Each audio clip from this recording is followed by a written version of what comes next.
today's video, I'm going to cover BlackBerry stock because they had 3 events. I want to do a recap, go over the high-level points. I do have all 3 videos. They should pop up right about now for the events. Highly encourage you to watch them, listen to them, because I do own shares in the company, so be mindful of that while you're watching this video. And I might have missed something or misinterpreted something, so at least you'll catch that if that is the case by accident. And at the same time, they did officially announce that their Q3 earnings for fiscal year 2026 will be reported on, and in terms of like released earnings report release, and the conference call will be on December 18, 2025 at 5:30 p.m. Eastern time will be the conference call. Typically about 10-15 minutes before the conference call, they release the numbers. So I do live stream that as well, go over the numbers, do year-over-year comparison, quarter-over-quarter comparison, just a quick run through before the conference call starts on the live event. So if you want to be notified when that does happen, consider following and subscribing to be notified when I do. And then again, I'm going to go over the events, high level, 3 of them, points, plus go over a little bit of technical analysis in terms of share price, share my thoughts and all that stuff. Just because there is some interesting stuff overall. As you can see, this dates back since November of 2024, just FYI. So a couple bounces, but I'll go over that soon. Now for the first event, I'm just going to go over the points. So just like it was mentioned in the past, customers are asking more from BlackBerry. This is very positive because it shows new products growth, which will basically interpret it to revenue growth in the future. And then QNX is growing, and more software adaptation and new feature advancements will provide more upcharging opportunities for BlackBerry. So it's a little bit of a waiting game, but in essence, as we see more advancements in vehicles and all that stuff, which also in the robotics side too, which we're going to see later on, one of the events I'm going to touch, it's very important in terms of GEM market. The growth we're seeing, it's pretty impressive because there's not that much sales push that's being done on the BlackBerry side yet, and we're seeing pretty good growth. But I'll get to that point later on. But yeah, this provides more charging opportunities for BlackBerry down the line in terms of new features coming in as we advance. Then deals are getting stronger in terms of longer years. Now the contracts, for example, government contracts, typically 5 to 10 years, but there's other contracts that tend to be like, for example, might be 2 to 3 years. They're seeing those contracts becoming longer years as well. The backlog is 100% margin given it's the production royalty and is on the conservative side in a way. A little bit of explanation on this front. It's more so when they get the design wins at the end where it's like certain amount of production times $5 per vehicle or something like that. This is production times that $5, whatever it might be. That is why it's 100% margin, because it's the production front, and they're more on the conservative side because, for example, I'm assuming, let's say an OEM says for this vehicle line, which is going to be using your tech, and we're paying you $5 per vehicle, where production is about like 200,000 for the year, they'll probably become like more conservative and saying it's okay, we're assuming maybe it'll be 180,000 instead of 200,000, right? So this is pretty good. Again, the backlog I believe is 865 million, which will be updated not Q3 but in Q4, which will they'll provide a full year fiscal year guidance for fiscal year 2027. So be on the lookout for that. But a very interesting point that they mentioned right after that, they said QNX backlog basically doubled in 3 years. Very important. They do mention another and very important point in the next event, which I'll be coming up to soon. But it essentially, or not essentially, it did actually do, is double in 3 years. So from 2022 to 2025, it shows great growth, and it was around roughly about $400-something million to now $800-something million. So that's pretty promising. And then also GEM space for QNX is growing substantially. Secure comms is stable and generating cash and profit. This is good. The only thing is I kind of wish they were pushing more on the secure comms a little bit harder. I still think they are not being aggressive as they should in a way for secure comms, because I think they could get better contracts in essence and approach more, for example, the high like Fortune 500 companies more so. But either way, they're still focusing on QNX, which is more of a heavy hitter, and especially from what we're seeing on the GEM market too, that is substantial. But I'll keep moving on with the points. They see a lot of revenue coming in from those investments I just mentioned. Oh, sorry, I skipped a line. So even with more investments into QNX, like even on the sales side, so they're investing on the sales side as well for QNX. QNX division still reached rule of 40. This is important because even though it's not just research and development investments, it's also on the sales front, and they still reach rule of 40 with that investment funds. And then they see a lot of revenue coming in from those investments I just mentioned in essence. And then cost cutting seems to be basically at the end of its ropes, and the focus seems to be fully on the growth side. They've mentioned this before, but it seems like it's more actually like like they're actually focusing on that front more so than before just mentioning it. Because before they used to mention it as with the cost cutting, right? And then other avenues. But now it's basically they're hitting at the point that they're more focused on growth now. Like there's nothing else that they're focusing on in essence. And then basically I stated that, which is great and has been the biggest thing affecting BlackBerry share price overall. Because if they're not growing, the main thing that they're getting knocked on for BlackBerry stock is revenue. That's the only thing I can think of. Other than that, once they grow revenue, there's nothing else that could be hitting the share price low for the most part. Besides obviously outside factors in terms of, like, for example, the market's dropping and all that stuff, right? Then also possibly more IP settlement funds could be coming in the future. This is a reference to the patent sale agreement that they had a while back, where they can possibly see more funds from this front. Already was shared before that this next fiscal year that's going to be coming, we will see something coming in regardless. And plus it looks like from what I'm seeing on the news, there's probably going to be something coming in sooner rather than later in essence. So that's pretty good. So that's extra cash coming in, which is important for one of the points I'm going to say towards the third event later on within this video.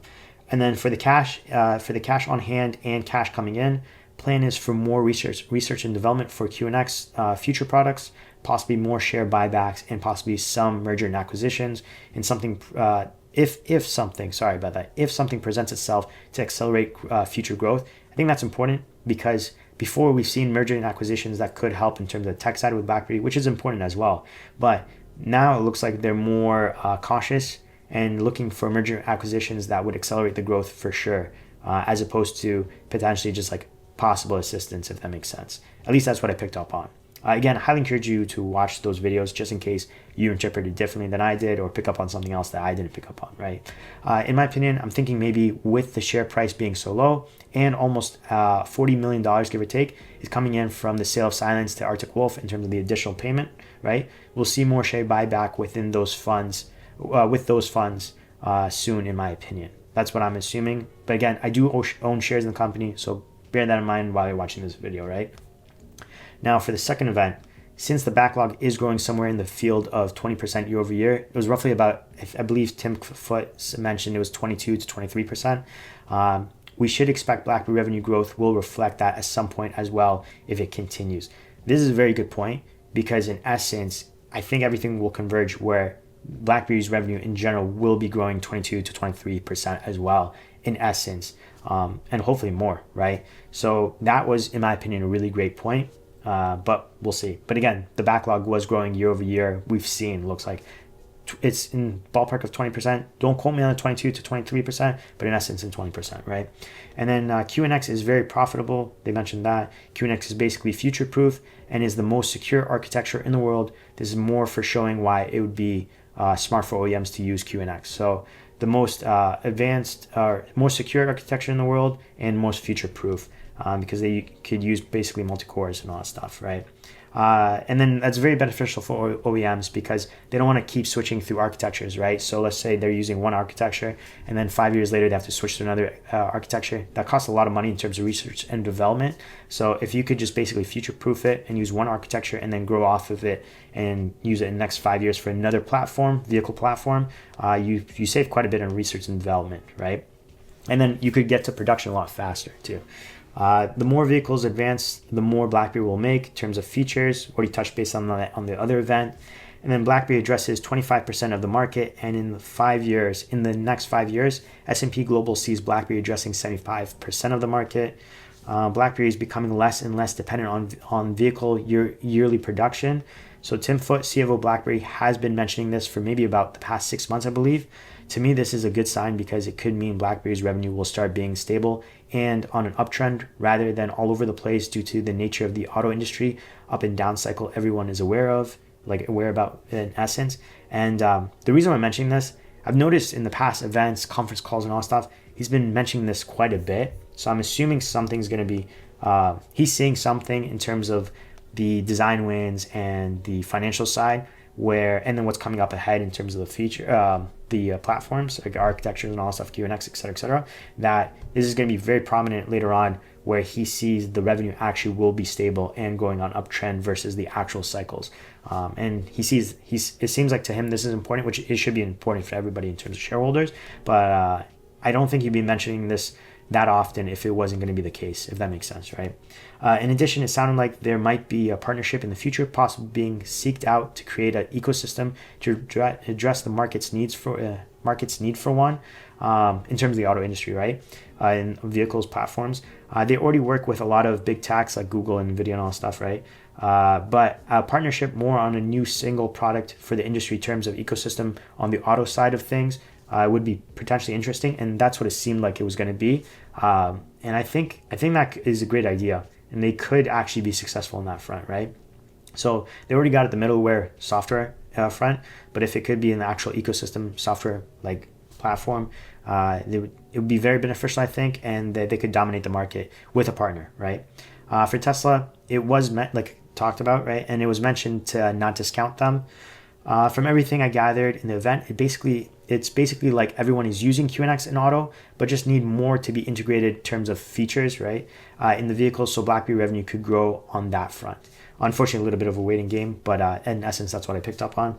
And then for the third event, company has become stronger. Example, in 2023, so in 2023, they burned through $262 million US dollars, by the way, for that quarter or for that year. And then this fiscal year, they'll actually be making $35 to $40 million.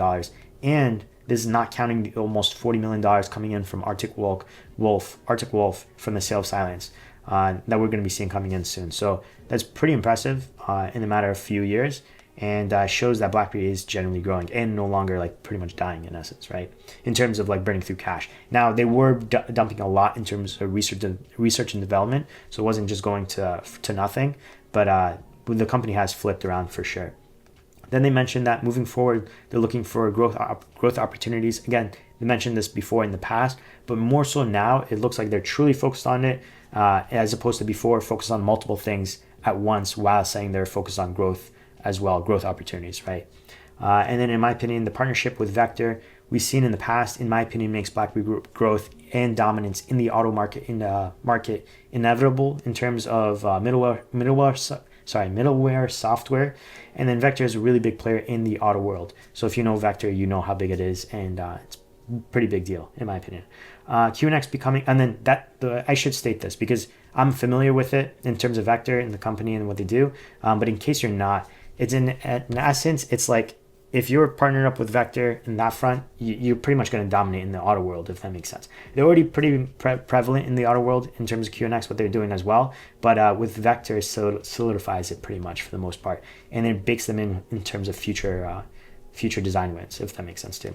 QNX becoming 50% auto and 50% gem, which is awesome because it's like gem is like more like robotics and all that stuff and other like medical side, et cetera, et cetera. So it's not just on the auto, like it's split up, or not split up, but right, like QNX applies to all these fronts, auto, robotics, medical, et cetera, et cetera. But right now we're seeing QNX becoming 50% auto and 50% gem, which is awesome because it shows how big gem is, because BlackBerry's sales team isn't really focused on gem side versus the auto side.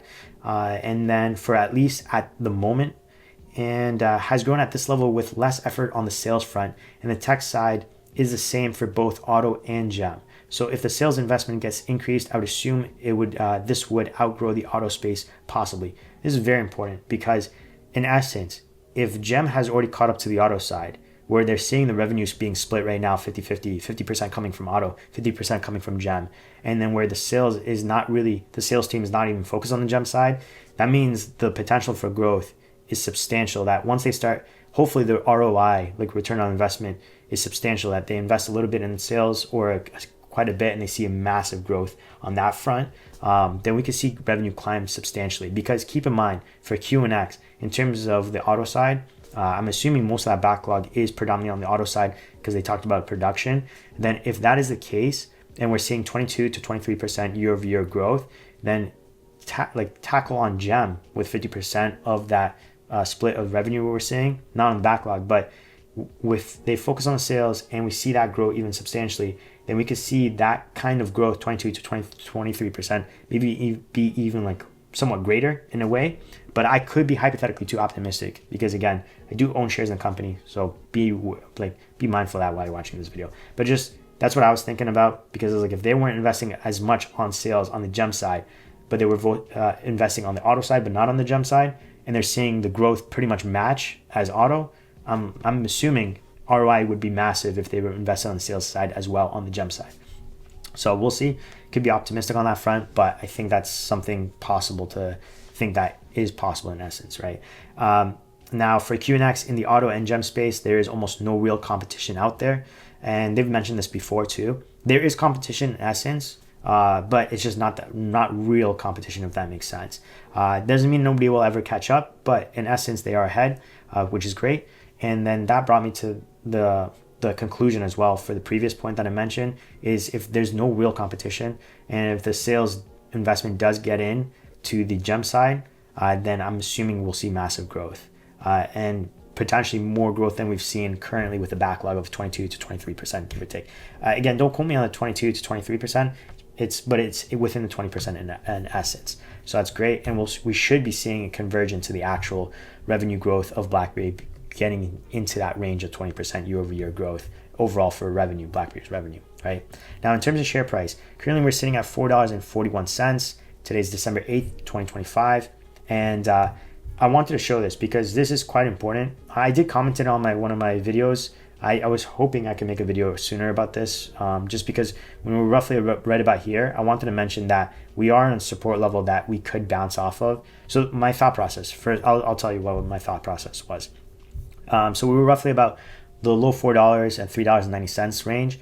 And because the previous share buyback was roughly about $3.94 average, I believe it was, give or take, and we were at the support level, I was thinking pretty much we could be bouncing up. But I mentioned in the comment it was 50-50 because you never know 100% because with market conditions, all that stuff, and the market keeps going down, nothing's guaranteed, right? But at the same time, support level plus at the price point of the average share buyback that BlackBerry did recently, there was a good chance that it could bounce up. And that's basically what we saw. So dating back since November 2024, early of November 2024, we saw multiple bounce offs, this upward trend support level. And then at the end of November 2024, we saw additional bounce offs from this upward trend support line, pretty much solidified, especially back in April of 2025. We saw it legitimately did solidify as an upward trend support level. And then recently, not the cleanest touch point, but we did bounce off it. There was a touch point here and then breakthrough, unfortunately, and then bounced off to the upside. Now, the MACD lines do show further upside, right? Right now, this is the 6 month right now, and it's kind of still pointing up to the upside, but you can see predominantly with the 1 year chart, MACD line, this indicates if we're in a bearish or bullish movement. And right now it is in the bullish movement, right? 5 year chart, I believe it's about to cross over. So sorry, but I might have misspoke a little bit. This is in the bearish movement, but you can see the recovery potentially cross over to the bullish movement. And then all I believe is in bullish movement right here, about here. So in essence, we could be going higher. In my opinion, I think we will be. And then there's a chance, I think after earnings, we'll be within the range of $5 to $6 price point. Now we could go higher, but I need to look more into the details of the earnings, which reminds me, I'll be putting out a video soon, probably in the next, I think 5-6 days. Yeah, 5 to 6 days about what you could expect for Q3 earnings and do year-over-year comparison, quarter-over-quarter comparison with the forecast provided, plus the street estimates and all that stuff, and my thoughts on the earnings that's going to be coming up.